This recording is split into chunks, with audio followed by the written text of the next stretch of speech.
So folks, we're going to get started now. I just want to reiterate that we are recording this event right now. So if anyone has any issues with that, feel free to jump off, but we are recording and this will be available for those who need after the event.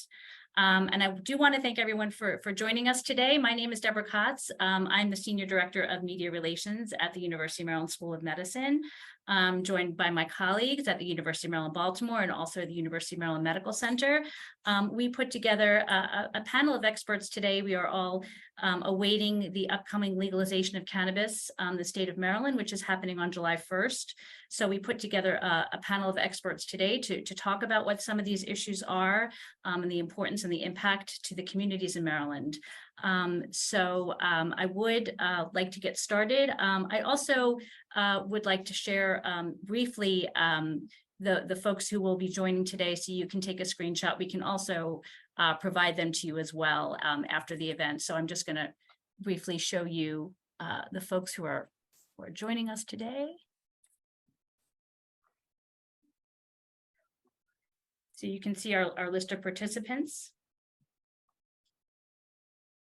And after the event, we'll also have someone from the law school available tomorrow or the next day. If you have follow-up interview requests for them, they can talk about all the legalities and social justice issues involved in this legalization. They're not available today. They're at a cannabis regulatory event in Annapolis. So just wanted to make you aware that there are other folks as well.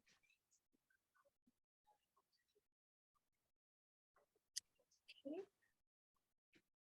Great. So I'd like to bring on our first speaker and like to ask you all to please remain muted until the end. We are going to have time for questions at the end of the event after the speakers are done. So if you have questions that you'd like to put in the chat, feel free to do so. And I can also raise your hand at the end as well, and we can call on you too if you'd like to ask your question. So our first speaker is the University of Maryland School of Medicine Dean, Mark Gladwin. Hey, thank you. I'm the Dean of the School of Medicine, which really encompasses the clinical faculty practice in Baltimore, as well as about 25 centers and institutes that are focused on biomedical research. And I also serve as the Vice President for Medical Affairs for the University of Maryland, Baltimore. I'm only going to say a few comments because I really want to turn it over to the real experts. But we believe it's really important to look at the new cannabis policy from several different perspectives. So on the panel this morning, we're going to have faculty experts that represent addiction, neurobiology, emergency medicine, pharmacy, law, social justice, and really can look at all aspects of this. The second is that I just want to underscore the urgency of medical research in the area of substance use disorder, particularly among adolescents. For teens, the federal government data show that up to 40% of adolescent initiators of cannabis could develop substance use disorder over time.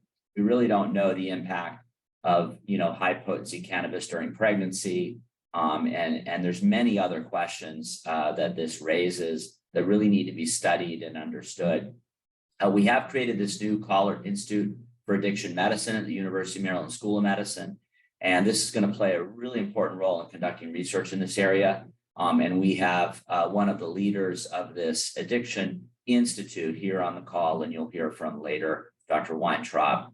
And finally, I think there's an important social equity, restorative justice aspect of this that Governor Moore has talked about. He mentioned this yesterday, and we'll discuss this as well on the panel with our legal experts. So I want to thank you all for being here and really want to direct the comments and questions to our experts. Thank you. Thank you very much, Dr. Gladwin. We appreciate you coming on today. All right. Now we have Dr. Eric Weintraub. He is going to be joining. He's the Associate Director of the Kahlert Institute for Addiction Medicine at the University of Maryland School of Medicine. He's also the Division Head of Alcohol and Drug Abuse at the University of Maryland Medical Center. Thanks, Deborah. I'm going to touch on some of the same themes that Mark Gladwin just talked about. But first, I'm going to just give a brief description of the law that's going to take effect on July 1st, this Saturday. Maryland will become one of the 23 states, and Guam and Washington, D.C. as well, that have legalized the recreational use of cannabis. In Maryland, adults 21 and older will be able to legally purchase cannabis from licensed dispensaries if they display government-issued photo identification.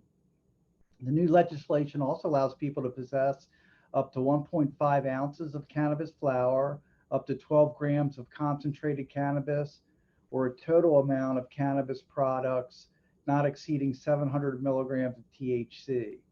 Individuals will also be able to cultivate up to 2 plants in their homes out of public view. Medical cannabis patients can grow up to 4 plants. Patients 18 years and older are still permitted to participate in medical cannabis programs, and there will be reserved patient hours for medical-only dispensing at licensed facilities. So that's just a brief description of what is going to be happening on Saturday.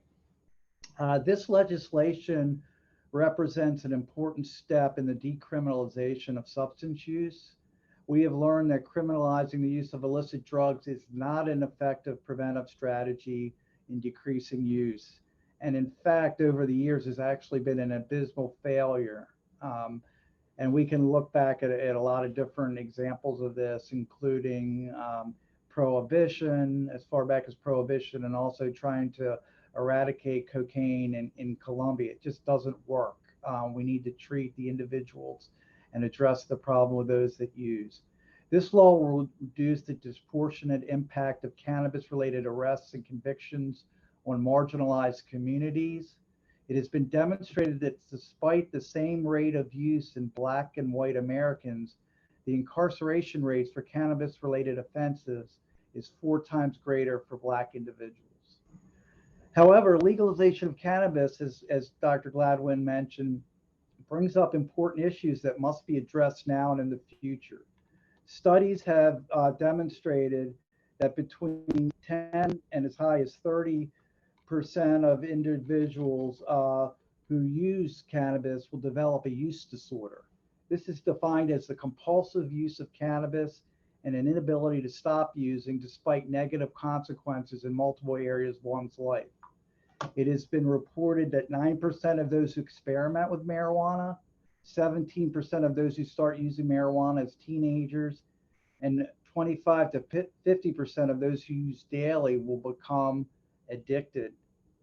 In addition, the potency, again, as Dr. Gladwin mentioned, of cannabis flower has increased significantly over time from about 2% prior to the 1990s to 4% in the late 90s and early 2000s.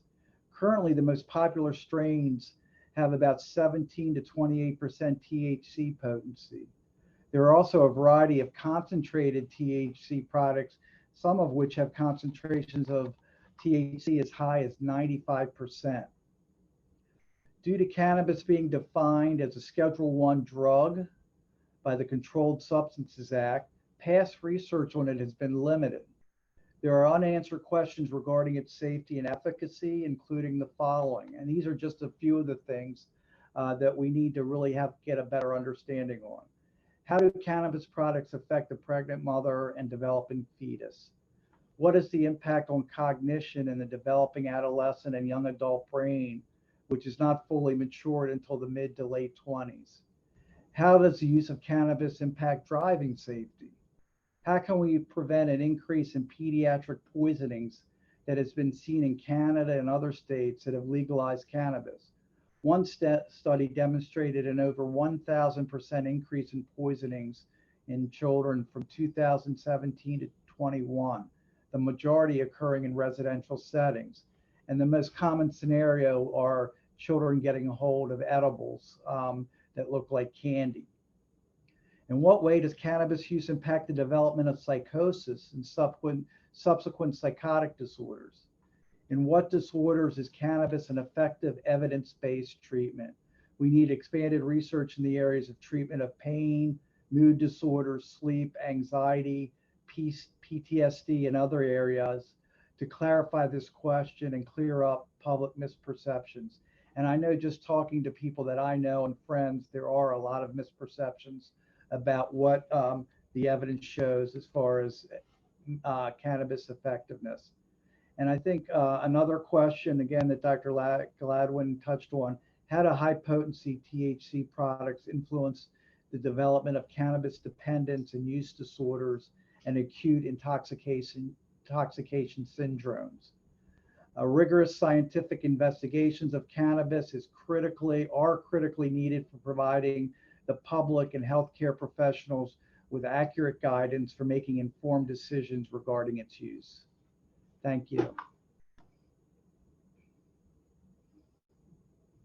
Thank you very much, Dr. Weintraub. And now we have Chad Johnson. He is the Assistant Professor of Pharmaceutical Sciences and Co-Director of the Graduate Studies in Medical Cannabis Program at the University of Maryland School of Pharmacy. Hey, thanks, Deborah, and good morning to everybody. Thank you all for joining. I'm the co-director of the first Masters in Medical Cannabis program in the nation. We are now 4 years in, and we are over 400 alumni strong, and we currently have about 300 students in the 2 years of the program. And so if I can just take just a minute to brag on the program for a second. I'm pretty proud of the diversity of students that we have, because I think it represents what the cannabis field is at the moment. And I think it's important to reflect that in our students. And so we have students ranging fresh out of undergraduate all the way up to our oldest student has been 72 years old.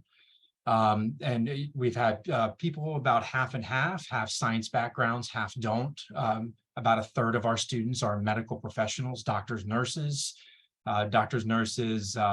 nurse practitioners, whatever they may be, pharmacists, cultivators, growers.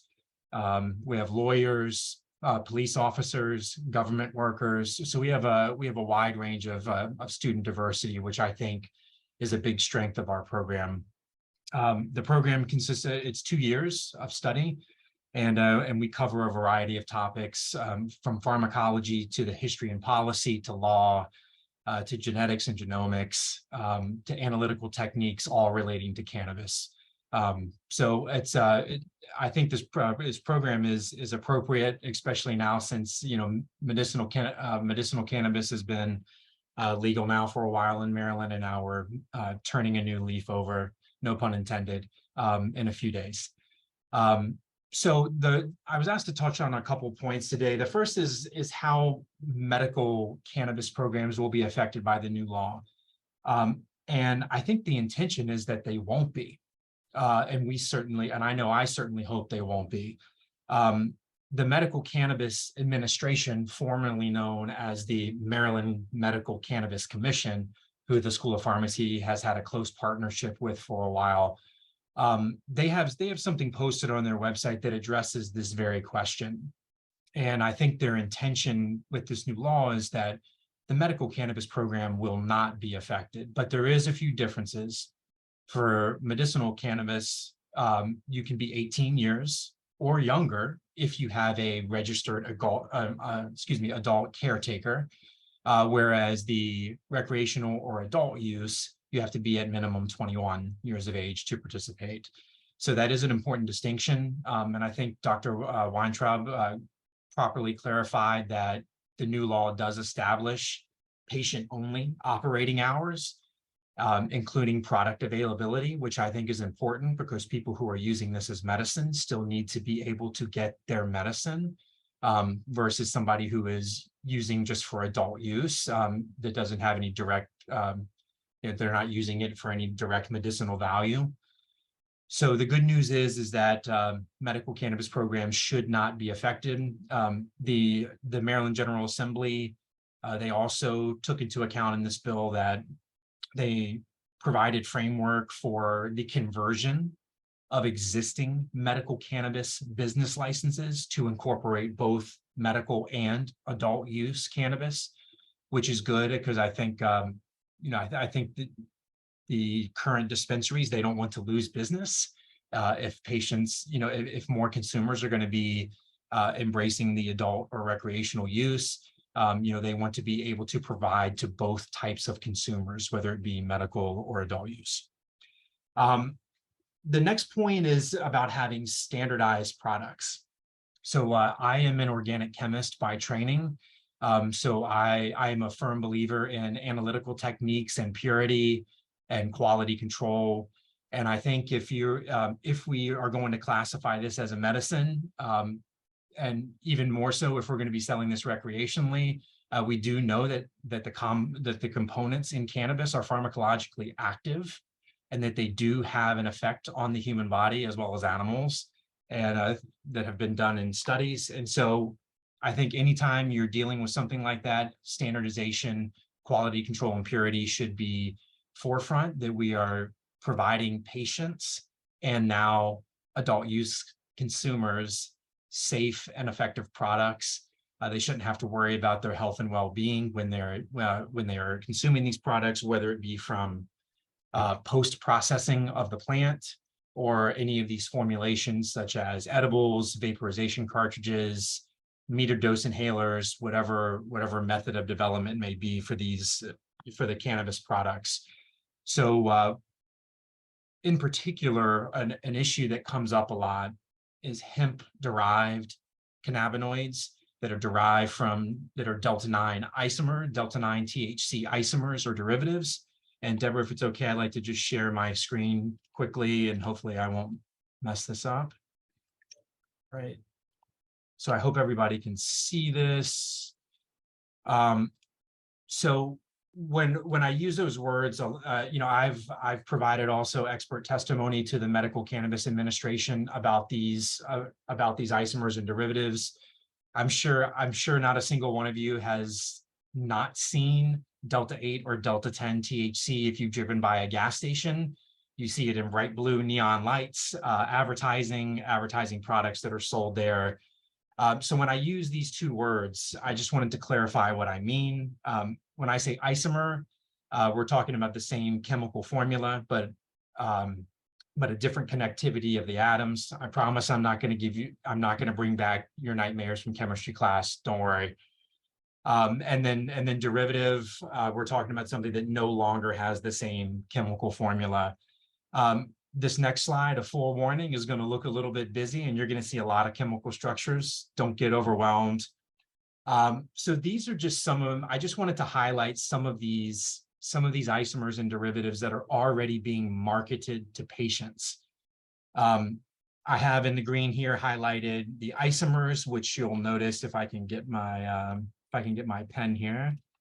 You'll notice the only difference here in delta-9 THC, which is what people are most familiar with. There's a carbon-carbon double bond in the 1 to 2 position here on the clock. Just imagine that. And now the double bond has shifted to the left. Now the double bond has shifted 1 to the right, and now 2 to the right. When you're looking at these isomers, there are products out right now that contain all of these isomers already. And my issue with these is that people will claim that they are natural to the plant. However, I would argue that these have been isolated, but only in minute amounts, very small amounts. So businesses will most likely not spend the time, the money, or the effort to process several hundreds or thousands of pounds of plant to isolate a very small amount of material. Rather, they will give it to a chemist in a lab who will convert, say, CBD to one of these mentioned isomers over here on the right. With derivatives, these are no longer the same molecule as delta-9 THC. So if you notice, some of these have longer tails. These are called hydrocarbon tails. Some of these tails are longer than the typical 5 carbons in delta-9 THC. It's been shown that studies where if you elongate the tails, you increase potency. The problem with increasing potency is that we have no dosing studies on any of these derivatives, several of which are more potent, have higher affinity to the cannabinoid receptors, and patients don't know how to properly dose. And so I don't bring this up to give you a chemistry class, but only to tell you that these are derivatives that are being marketed to patients right now. It's not just delta-9 THC that we should be concerned about, and it's not just delta-8 either. There's a lot of them that are coming on the market right now that have very little toxicity studies done, next to no dosing studies done. And I think it's important as scientists, I think Dean Gladwin and Dr. Weintraub have already mentioned this, we need research. And this is going to be vitally important to not only research the natural compounds in the plant, but also these synthetic derivatives so that we can properly educate patients on how to dose themselves with these if they choose to partake in these isomers or derivatives. The final point, and I don't want to go over my time, is I think Dr. Weintraub hit on it briefly about the amount of THC in current plant product. This is a graph that was published by Dr. El Soli down at Ole Miss. He runs one of the first and only DEA accredited labs to analyze cannabis samples. There are now 6 other labs that have authority to do this as granted by NIDA.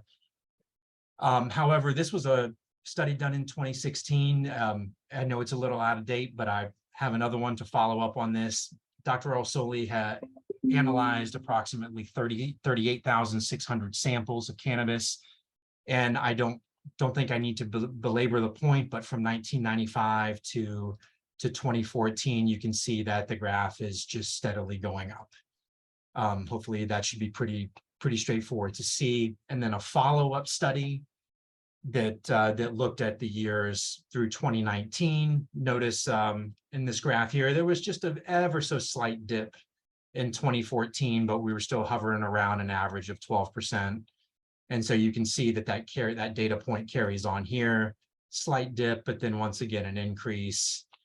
And no surprise that you'll see a little bit of decrease, especially from 2018 to 2019. And I would suspect it might go down even a little bit more when we get new updated data. And that's because CBD products have really taken the market by storm, especially in these past 2 to 3 years. You see CBD products for everything now: lotions, creams, pills, CBD dominant flower. And then CBD is touted for a range of therapeutic effects. But I think the general takeaway from this is that potency is continuing to increase. And also there is products out there that are much more concentrated, where the THC concentration has been is at an abnormally high level, all the way up to 95%, as Dr. Weintraub has already alluded to. And that's when you're talking about oils, shatter, dab.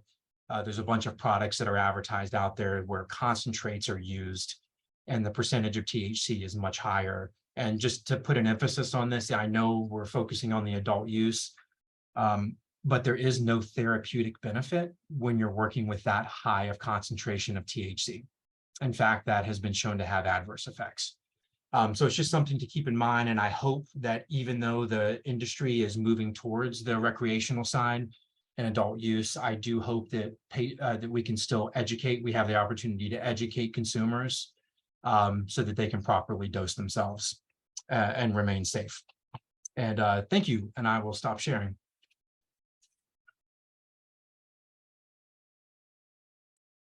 Great. Thank you so much, Dr. Johnson. It's great. And we will definitely call on you again to simplify and reinterpret all that great information. That was amazing. So thank you. Now we're going to have Dr. Daniel Gingold. He is the Assistant Professor of Emergency Medicine at the University of Maryland School of Medicine, and he's an emergency physician at the University of Maryland Medical Center. Yeah, thanks so much, Deborah, for inviting me. So I'll just give a quick overview. I've been asked to talk about a few issues that's likely to impact the emergency department and hospital operations as a result of marijuana legalization. So I think I'll talk about a few different ways that this might happen. One, just visits for intoxication, visits for vomiting, the relationship with trauma, and then some special populations of older adults and pediatrics. I'll leave pregnant women to Dr. Keller. So emergency department visits for marijuana-associated syndromes are actually not very common. They're well under 1% of all emergency department visits and hospitalizations nationally. They have been increasing, particularly in states that have legalized marijuana and increased commercial availability of marijuana products. I think the most questions I've been getting about this has been related to adult intoxications for intentional ingestion, people who are using marijuana on purpose and have an unpleasant experience to come to the ED. This is not common. We do see it from time to time. I think I've been practicing emergency medicine for 10 years. I've seen this a handful of times with isolated marijuana intoxication being a reason for presentation. Usually that just results in some anxiety, sometimes some hallucinations, but really mostly anxiety and sleeplessness, or being a little bit sleepy. And in adults, typically people are treated with some reassurance, maybe some anxiety medicine, maybe some nausea medicine, and a brief observation period, and can be discharged. So, this might go from a handful of times to a couple handful of times. There is some moderate evidence that this type of visit will increase with marijuana legalization, but it's unlikely to have a big impact on ED operations, since a lot of resources aren't really required for those patients. A marijuana-associated problem that we do see more commonly, actually, and is likely to increase more, is cannabinoid hyperemesis syndrome. For those of you who don't know what this is, it's a pretty severe cyclical vomiting syndrome that happens in high users, usually heavy daily users of marijuana. We see this much more commonly than we see straightforward marijuana intoxication, and the resources required for this are more. Usually they do require IV medication, prolonged observation period in the emergency department. Sometimes these patients do have to be hospitalized for intractable vomiting. So I think still the number of visits are relatively low, as I said, under 1%, but any increase in this, and there's good evidence to show that this is likely to increase, especially with more available commercialized products, may have an impact on operations, especially in the current challenges with staffing and ED boarding.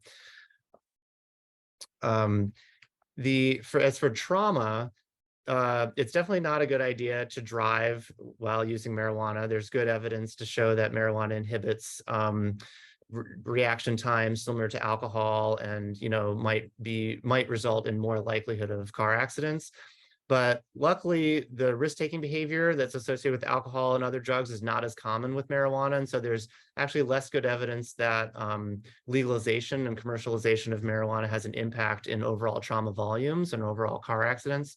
There's not actually good evidence to support that. So while individuals should refrain from driving or using heavy machinery or mixing with other drugs while using marijuana, just the legalization alone is unlikely to have large impacts on our trauma volumes, but that sort of remains to be seen. With regard to the specialized populations, older adults are actually sort of not often thought about special population that has seen very large increases in ED visits for marijuana-associated syndromes over the past decade.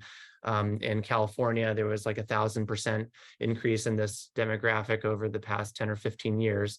That likely has to do with maybe unfamiliarity with contemporary marijuana products and marijuana potency. And, older adults are more likely to be using more medications that could have interaction with marijuana, more susceptible to falls or delirium, or things or other underlying medical conditions that could be exacerbated by using marijuana, such as lung conditions. But I think the special population to really highlight in this issue is pediatric overdoses. We have seen, as Dr. Weintraub mentioned, a really significant increase in pediatric overdoses in states that have legalized and especially commercialized edible marijuana products. And the biggest increases in this has been in young children in the age group of 2 to 4 years, because younger children don't tend to get into things, but this age group is very likely to get into lots of food. They're able to climb up on shelves and don't necessarily read the packaging. And many, especially in the increase in accidental ingestions in this age group, seems to be really primarily among edible products. The edible products are, often packaged in ways that are not very well distinguishable from regular cannabinoid containing products. They're often packaged in cookies or brownies that are unlabeled. And so if these items are stored with regular food, it's not uncommon for toddlers to get into them.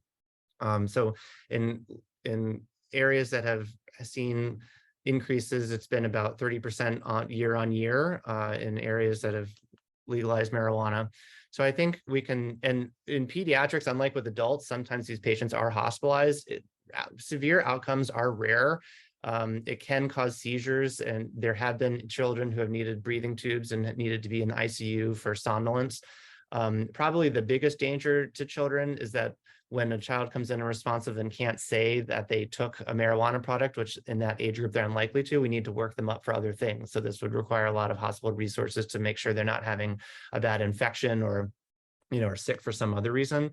So many children can be absorbed in the emergency department and discharged, but there are some that are hospitalized and placed in the ICU. I think mortality, like in adults, is exceedingly rare, but still, it's be obviously very stressful for the family. So I think focusing on some public health type interventions, similar to what is messaged for alcohol or tobacco, about safe storage of edible marijuana products in particular, keeping them locked up away, out of reach for children, or in a location that they don't know about, and separate from regular food items is a good idea. It's not clear whether governmental regulation about the types of packaging, both in the marketing and design of the packaging or the accessibility of the packaging to small children, will have an effect on these poisonings, but that is something to consider. We touched briefly on adolescent use, which is less likely to be accidental than in young children. There's not strong evidence that medical legalization or that marijuana legalization and commercialization has much of an impact on adolescent use, but the data is poor quality, and anyway, there's not a lot of studies. So I think that is an age group to be mindful of and to be paying attention to going forward. So that's all I had prepared. Happy to take any questions about any of those topics after the group. Thanks. Great. Thank you, Dr. Gingold. Appreciate you. Now we have Dr. Asaf Keller. He is the Chair of Neurobiology and Associate Director of the Kahlert Institute for Addiction Medicine at the University of Maryland School of Medicine. Thanks, Deborah, and thank you all for joining us. I want to say a few words about the developing brain and the fact that the developing brain responds very differently to cannabis and its active ingredients. And we do have extensive evidence from animal studies and a growing body of evidence from human studies showing that exposure to cannabis or its active ingredients while the brain is rapidly developing can result in lasting neurological and even psychiatric effects. And this can include an increased risk of learning difficulties, increased risk of autism and ADHD, sensory processing disorders, and psychiatric disturbances. And these are thought to last throughout life. The cannabis ingredients readily pass through the placenta. They can also alter the placenta in meaningful ways, and they reach the embryo through the placenta, and they also pass through breast milk. And because the brain is rapidly developing in babies in the womb and in the first year of life, exposure to cannabis and cannabis products by pregnant or lactating women is something that should probably be avoided. As you just heard, the brain is also rapidly developing during adolescence, which is a time many people begin using cannabis products. And here too, we have evidence that the brain at that stage responds very differently to cannabis, and that exposure to cannabis at these particular ages can result in lasting neurological and psychiatric issues. And this is why the law it bars use before the age of 21. And I think it would be wise to recommend not to use cannabis until your early 20s, maybe even beyond 21. You heard from Dean Gladwin about our new Kahlert Institute for Addiction Medicine, and the Institute, among many other things, has a mission to research the effects of cannabis use across the lifespan, from the womb to the tomb, if you would, and to develop therapies that could reduce these long-term effects of cannabis use at these critical ages. And the legalization would make our life a little bit easier, but we're still hampered by the fact, as you heard before, that federal regulation lists cannabis as a Schedule I drug, and therefore it's very difficult to perform studies, especially in clinical populations. Thank you.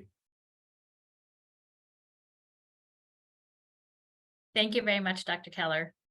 I'm going to share my screen one more time. We do have time for questions. If anyone has questions, you can put them in the chat. You can also just unmute yourself and ask your question, but I do want to share my screen one more time to show you once again the participants. You get the spelling of their names and their titles. And I will also who to follow up with if you do want to interview any of our experts separately from this. I will also you can always reach out to me, but we also have folks at University of Maryland, Baltimore and at the medical center as well. So I'm going to share my screen and you can, in the meantime, think of questions or put them in the chat.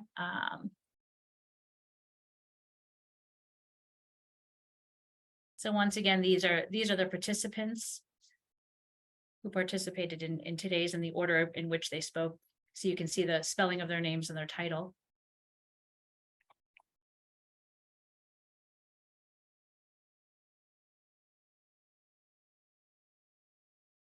And you should see that these are the folks in the public affairs office that you can reach out to as well. Emails, contacts. You'll see that Laura Lee is on there. She can arrange for interviews with Matt Swinburne. He is with the Francis King Carey School of Law. He knows all the ins and outs of the legalities of this, as well as what it means for folks who are incarcerated for marijuana possession. So he can answer those questions about, what this new law means for them.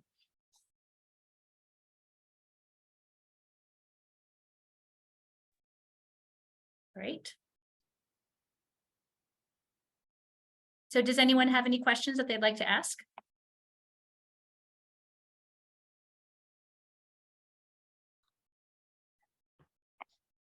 I may reach out with one. Oh, I see one. Megan Clark. Yep. So Megan Clark, WJLA, has a question. This is a question for Chad Johnson. She's asking, what are the standards for quality control right now for recreational marijuana? And isomers and derivatives refer to any product you would buy recreationally. That's her second question. You can see that in the chat. Yep, I just saw that come through. Thanks, Megan, for the question. Standards for quality control right now. So currently under the medical system, all dispensaries selling cannabis products or manufacturers of cannabis products, they must submit it to a third-party testing lab that does a whole panel analysis for residual solvents, metals, pesticides. There's a whole battery of tests, and it's something, if you want to follow up with me later, I should be able to find the specific sheet that Maryland requires, because it's been published online. But they do a range of analytical tests, and my hope is, although I haven't seen it updated officially on the Maryland Cannabis Administration's website, is that for adult use, those same standards will be kept. But either way, Maryland does require that testing of at least, though I know for sure those three things, along with mycotoxin, mold, fungi, et cetera, especially since it's coming from plants. Regarding the isomers and derivatives, this is a bit of a murky area because it was a gray area of legality due to the 2018 Farm Bill, where people use the line that hemp is considered anything less than or equal to 0.3% by weight delta 9 THC. So what they did is they would cultivate strains of cannabis plants that produced high amounts of CBD, and then they would take that CBD, extract it, and then give it to a chemist to do chemistry to make the isomers and derivatives. So it sort of fell through kind of a loophole in the law. And as such, that's been the concern for isomers and derivatives, that they're lacking the same quality control and purity, because these chemical reactions, they're done in harsh solvents and they do produce byproducts. I can attest that I do reactions in the lab all day long, and not a single reaction goes in 100% purity. There's always byproducts that have to be separated out, not to mention toxic solvents and whatever else. So I hope that I think Maryland has caught on now that those isomers and derivatives are going to be a continued issue. And I haven't yet seen what their resolve is on, what they're going to require manufacturers to do with those isomers and derivatives, but I hope they'll be held to the same standards as plant material is. And I do see we have a question for from Doris Richardson. She was asking about how this is going to affect the hiring of an employee. Can you deny employment for someone that smells or exhibits signs of drug usage? I think that may be a question for, I'm not sure if any of our participants want to answer that, but that may be a question for a legal expert to answer, who knows a little bit more about the laws and what's happening. But we can, Doris, we can follow up with you on that if you'd like to do a follow-up interview.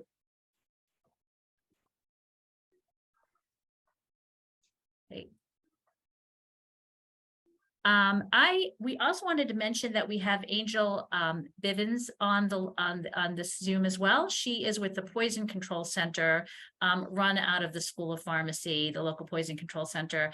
And Angel, I think if you wouldn't mind sharing some advice for folks, if they do find, this would be advice for parents, caregivers, if they find that young children are getting into, or even a pet gets into their marijuana products, if they're keeping them around the house, what advice you would have if they do encounter that? Should they take them to the emergency room, or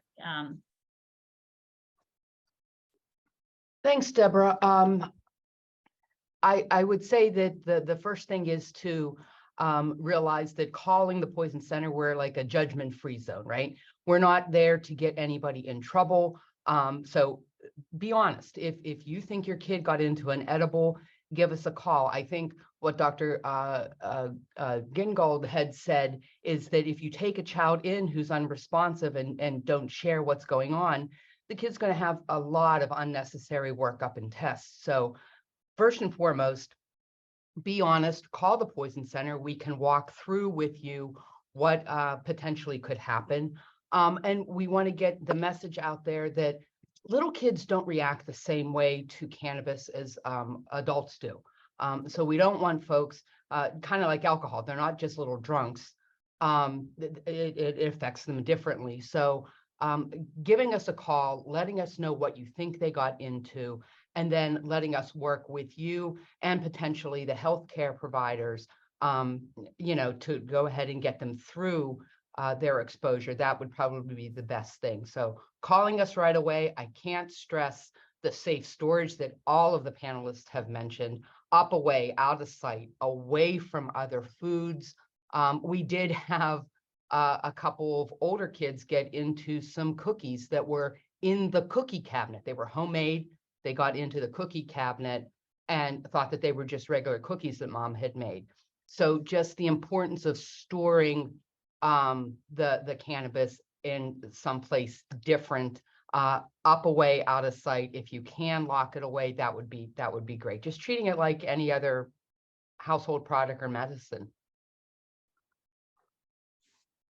Thank you, Angel. We have a question from Jane Hobson. She's asking, why does the classification as a Schedule I drug limit clinical study? Want to take that us off, or?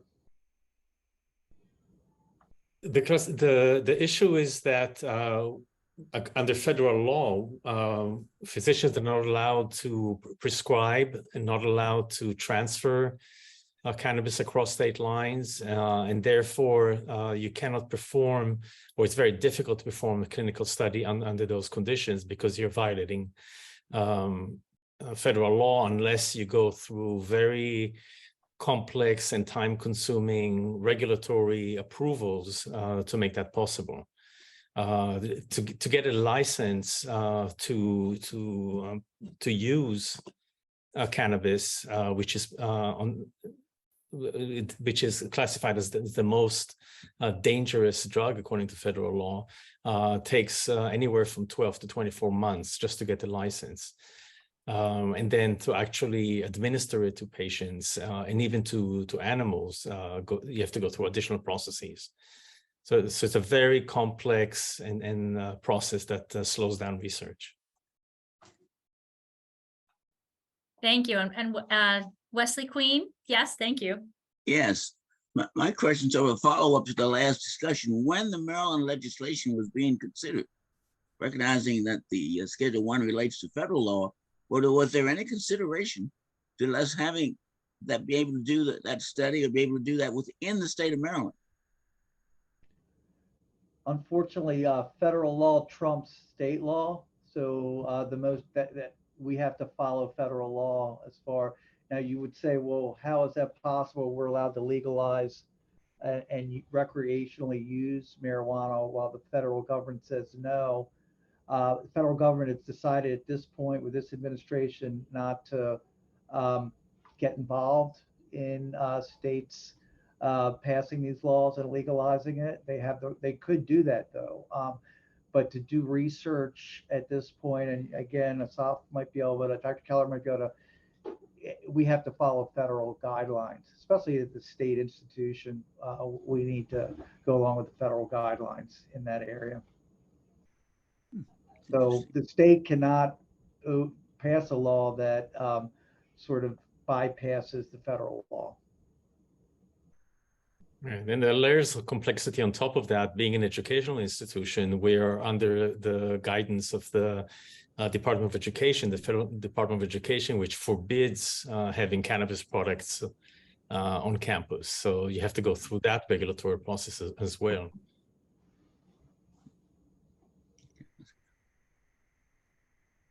Okay, Wesley. Can I ask another question? Sure. When the legislation was being considered in the Maryland General Assembly, did any of the panelists testify and give their points of view on this in terms of what they discussed today? I can only speak for myself, but I did not testify. One of my faculty members is testified as an active participant on the committee, and they are well aware of the tension between the legislature is well aware of the tension between the federal law and what individual states are doing. And as you heard before, they just decided to forge ahead on the assumption that the feds are not going to intervene. I think the lobbying has to happen at the federal level, not at the state level, to make the changes. Well, actually, I was talking about some of the concerns raised by the panelists. Yes, I understand the federal state law discussion, which I just understood. You mean the health concerns? Beg your pardon? You mean the health concerns that we mentioned? The health concerns, yes. Yes, they were raised more than once. Regarding age of use, that's why the legislation limits the use to age 21 or older. Which we were happy to see. But beyond that, beyond making them aware of the concerns, the push was very strong towards legalization. And what we're doing here is we're raising issues that we think the public should know about possible concerns around the legislation. Yeah, I don't want to paint too dark a picture, Wesley, that many and most people that use marijuana products do it responsibly and safely. But what happens is when something gets legalized, people think it's okay and it's safe and there's no issues with it. And I think we're just trying to bring out that in certain populations, there are problems with this. We saw this in Colorado, the first state that legalized marijuana. Within a short period of time, there were more marijuana shops than there were Starbucks, and children walking around might get the idea that there's no risk or harm. And usually when people don't think there's a risk or harm, rates of use go up. So we're not trying to raise an alarm that everybody uses a cannabis is at risk for bad outcomes, but just to be aware that there needs to be more research on what the issues are so we can reliably inform the public about who's at risk. And, if you're smoking high potency marijuana like 7 times a day, what your risk is versus maybe smoking once on the weekend. There's big differences. Good, thank you. Great. We have a question from WYPR. This question is that Dr. Gingold mentioned a bit about how recreational cannabis would affect the elderly. Can he expound more on that? Does anyone else have anything more to add that may have been missed with the populations they work with? And one of the things I may want to throw out there as well is anybody wants to talk about pregnancy, use of cannabis products in pregnant women as well. So, but this question was with the elderly. Yeah, I mean, it's sort of if a specific question about what to expand on, happy to answer that. You know, I think there's a lot of, I mentioned a few reasons why the elderly might be more likely to be affected. Some of it has to do with the change in marijuana potency that we mentioned, as well as different availability, especially of edible products. You know, edible products can be a lot higher potency than previous iterations, especially in the legal market. They also have a dose stacking effect because their clinical effect doesn't happen right away when you eat the product. You know, usually it takes up to 30 minutes to an hour to have any effect at all, and peak effects are within a couple hours. So sometimes people may take a dose and then not really feel anything or get the desired effect, and then take additional doses, and then they end up in a couple hours sort of being have effect that they didn't intend. So, and I think because older adults are more likely to use other medications, Ask away, Dan. physiologic reserve, I think they are just a little bit more susceptible to that effect. Obviously, anyone who's using marijuana can run into that problem, but because older adults may have other psychoactive substances, prescribed psychoactive medications, and might be more susceptible to somnolence or falling if their sensorium is confused. The outcomes can just be a little bit worse for them than, a 22-year-old. Yeah, I'm happy to hear what the rest of the panel says about that. Yeah, And that's, it's another example where a lack of research is problematic, because there's very little research done on any population, especially on the elderly. You asked about pregnancy, Deborah. So as I mentioned, we know that cannabis products cross the placenta readily and can be detected in the embryos. We know that they can change the placenta and cause epigenetic changes in the placenta itself, so change how the placenta interacts between the mother and child, and it crosses breast milk as well. So there's some concern with the fact that there have been cases where women were recommended to use cannabis products to help with morning sickness during pregnancy. And that's something that, the research points to caution and to avoid the use of cannabis around any time around when the brain is rapidly developing. So in the embryo, in the newborn, and in the adolescent.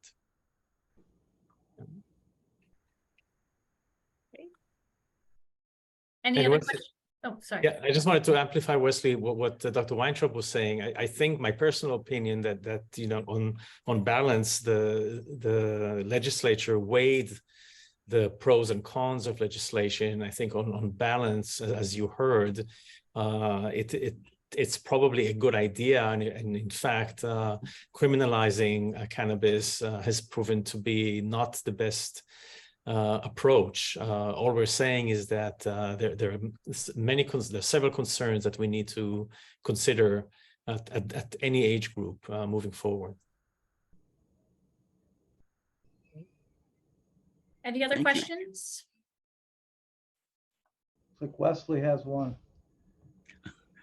Yes, I understand that from the medical standpoint, but we haven't talked about, and we probably will not talk about the financial benefit, but it appears that the General Assembly made the decision that in terms of the financial benefit, this is probably not fair to them, outweighs the potential medical benefits for the citizens of Maryland. Based on this discussion today, that's the conclusion I would come to. It may not be a valid one, but the conclusion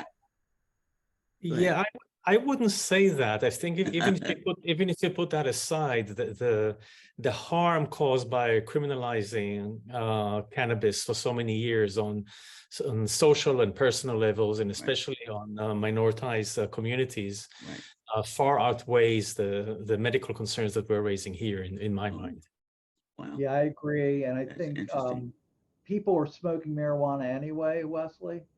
So legalization allows them to buy a pure, untainted product. And like we said, most people are going to use responsibly. It's just the kids are using anyway. So we just need to figure out so we can let parents and everyone know what the risks are.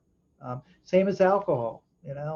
Most people drink responsibly, but there's some people that are heavy drinkers, and we need to get ahead of that and let people know again so they can make informed decisions. Good. Yeah, Thank and you. just from a medical, thanks for bringing up alcohol, Eric. I mean, from a harms perspective, alcohol far outweighs marijuana. It's like not even close. Millions of people die from alcohol and alcohol-related illness every year. In the emergency department, we see people intoxicated with alcohol multiple times regularly. And we see the social consequences of that as well. We just do not see that burden of disease that's associated with marijuana. So, and we're not talking about making alcohol legal, but I mean, we do want to advocate for responsible and safe use of alcohol in the same way that we want to for marijuana. And I think the difficulty with marijuana is the lack of ability to do proper research on it to guide the public. And so I think that's what the panel is trying to highlight. Good. Thank you all. Great. Thank you all. And thank you all for joining. I think if there's no other questions, we'll stop the recording. And just to remind folks that we can provide these experts if you wanted to do follow-up interviews with them for your publications, for broadcast.